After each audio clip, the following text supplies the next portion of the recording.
4th December 1914. After long days of silence, entirely occupied by outer work, it is at last given to me to resume these pages and continue with Thee, Lord, this conversation which is so sweet to me. But Thou hast broken all my habits, for Thou wouldst prepare me for liberation from every mental form. Certain mental forms, more particularly powerful or adapted to the temperament, are sure guides to supreme experiences. But once the experiences are over, Thou wouldst have them free in themselves from bondage to any mental form, however high or pure it may be, so as to be capable of expression in the new, most true form, that is, the one most suitable to the experience. So Thou didst break all my forms of thought, and I found myself before Thee stripped of all mental constructions, as ignorant about this as a newborn child, and in the darkness of this void lay once again the sovereign peace of something which is not expressed in words, but which is. And I wait without impatience and without fear for Thee to construct once again from the heart of the unfathomable depths the intellectual form which seems to Thee the most suitable for manifesting Thee in this instrument moulded out of surrender and ardent faith. And before this immense night full of promise, I feel more than I have ever felt before, free and vast, infinitely.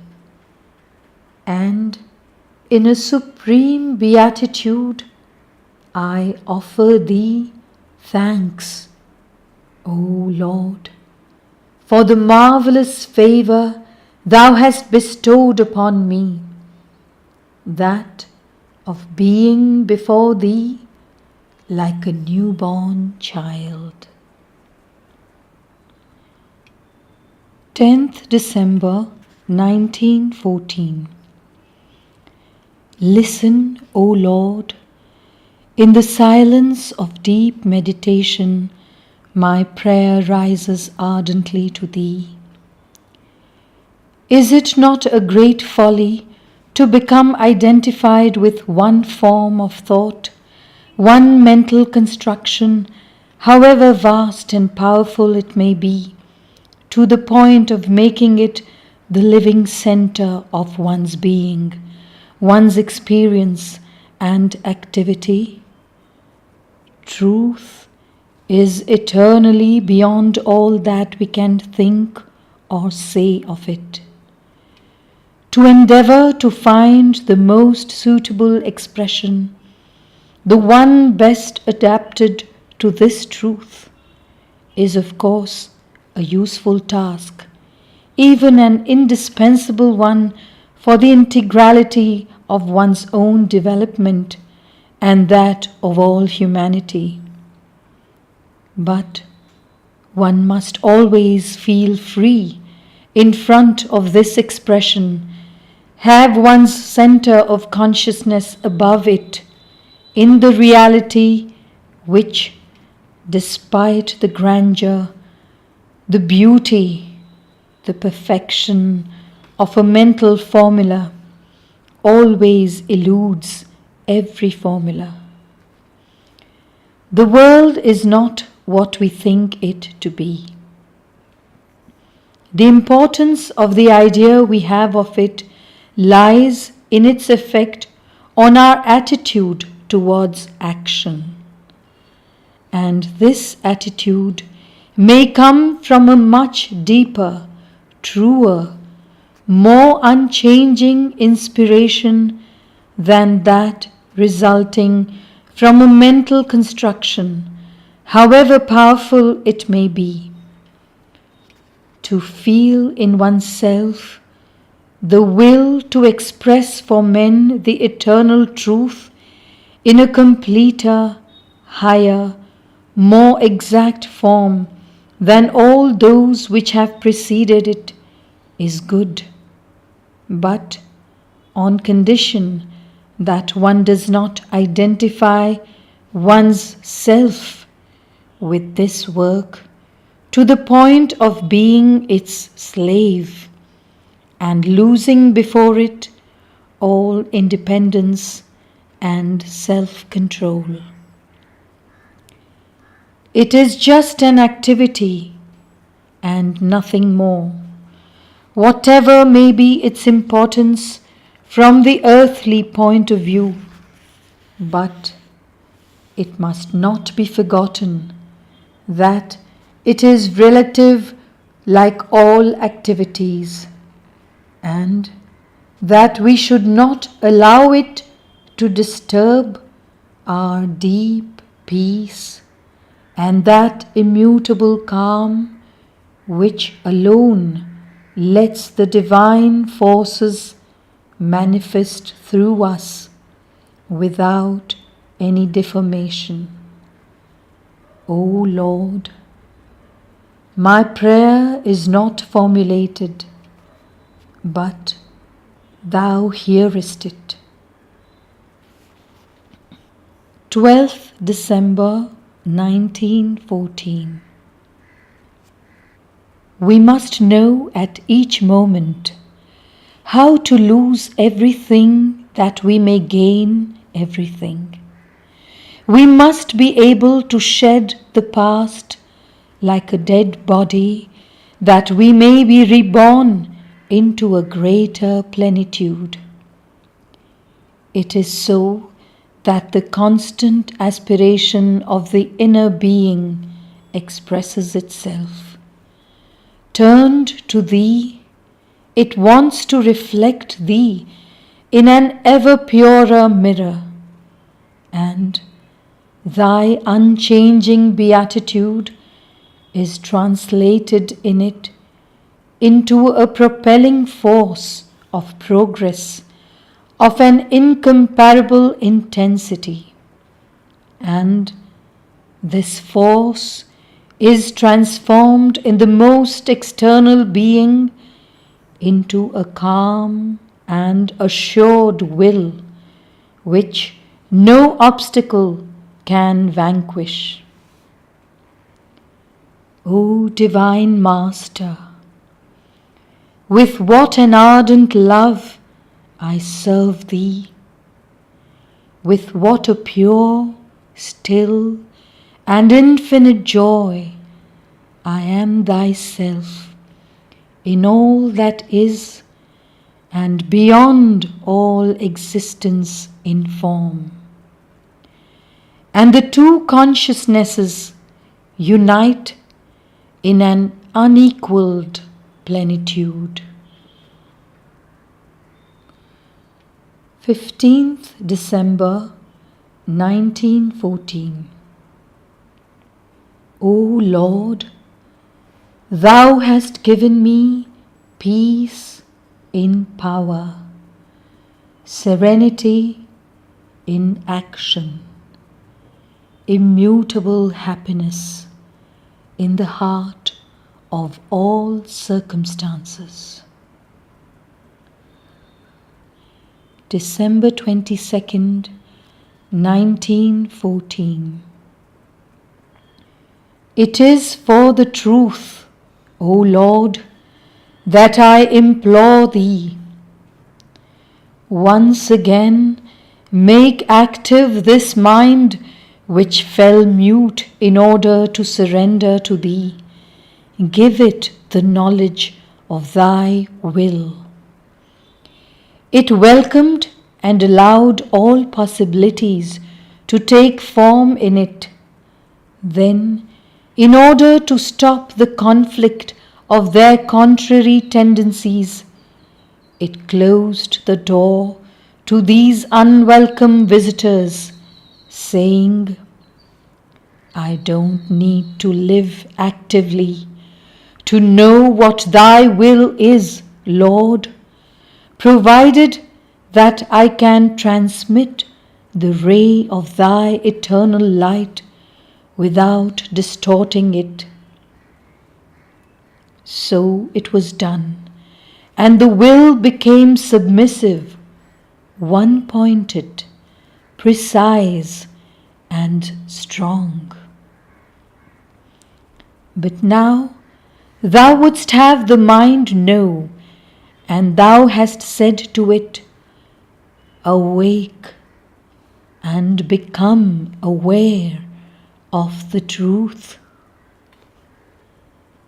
Then the mind has answered with joy, and now it turns to the resplendent sun of sovereign truth, calling it to itself in order to manifest it.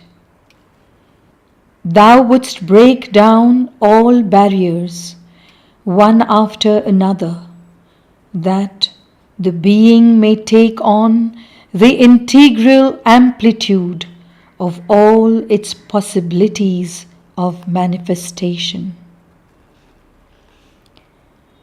Let all earthly desires come together in me, O Lord, so that thou mayest consider them, and thy will be able to work precisely, clearly, definitively, upon the smallest detail as upon the whole. Thus, the advent of the awaited time will be hastened.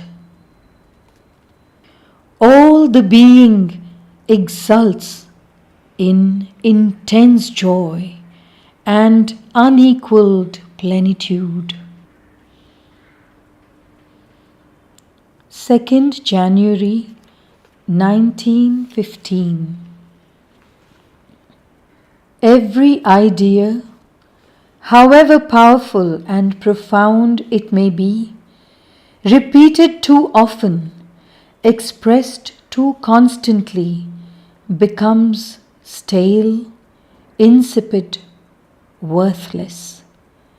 The highest concepts thus lose their freshness after a time, and the intelligence which delighted in transcendental speculations suddenly feels an imperious need to abandon all reasonings and all its philosophy and contemplate life with the marveling gaze of a child, so as no longer to remember anything of its past knowledge, were it even a sovereignly divine one. It is true to say that the divisions of time are purely arbitrary, that the date assigned to the renewal of the year varies according to the latitude, the climate, the customs, and that it is purely conventional. This is the mental attitude which smiles at the childishness of men and wants to let itself be guided by profounder truths. And then, suddenly, the mind itself feels its powerlessness to translate these truths precisely, and, renouncing all wisdom of this kind, it lets the song of the aspiring heart arise, the heart for which every circumstance is an opportunity for a deeper, vaster, and more intense aspiration. The year of the West renews itself. Why not profit by it to will with renewed ardor that this symbol should become a reality and the deplorable things of the past give place to things which must exist in all glory? Always we believe that we can define thee, can shut thee up in our mental formulas. But however vast, complex, synthetic they may be, thou wilt remain always the inexpressible, even for him who knows and lives thee. For one can live thee, though one is unable to express thee, can be thy infinity and realize it, though unable to define or explain thee. Always thou wilt remain the eternal mystery, worthy of all our wonder.